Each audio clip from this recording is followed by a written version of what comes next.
In a way, it's the difference between what should be and what is. It's that kind of space between the normative and the empirical that I ended up looking at.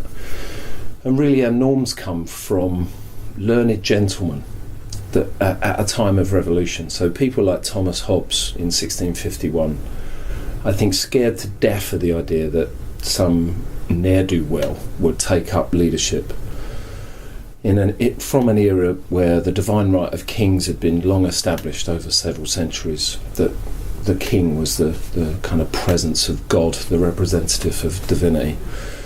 And that was really, really challenged by the English Revolution and the rising bourgeoisie. And some of the learned gentlemen like Hobbes got really scared by it because they didn't know where it was going to end up, and there was things like the Levellers and the Luddites and all those kinds of different groups that were really pushing for a kind of socialist, well, it wasn't at the time obviously, but a kind of socialist ideal of a completely flat, hierarchical, unhierarchical society.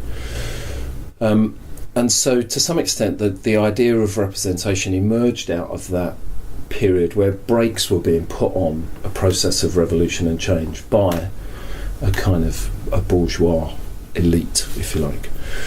This was later turned into another set of theories by Rousseau in France with a social contract and trying to find a way of, again, I think for the bourgeoisie to claim some right of power over the aristocracy who had this sort of divine right for so long. And 10 years after Rousseau died, the revolution happened. Similarly, I think the sort of franchise was expanded in England around the same time. There was a lot of the aristocracy were shitting themselves, to be honest, but the bourgeoisie would overthrow them and all that sort of stuff, or it would continue.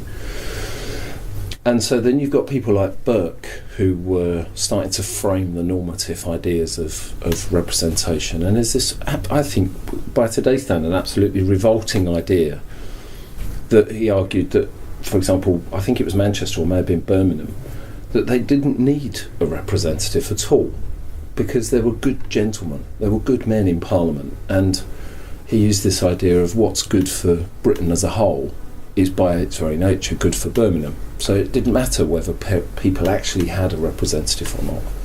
And he was a real kind of advocate of this idea that in his inaugural speech, that thanks for all the fish, but I'm no longer a member of Bristol, I'm now a member of Parliament. So now you've elected me, now I have to go off and do what, and it kind of established this idea of trusteeship as a form of representation as opposed to mandate or delegation or whatever.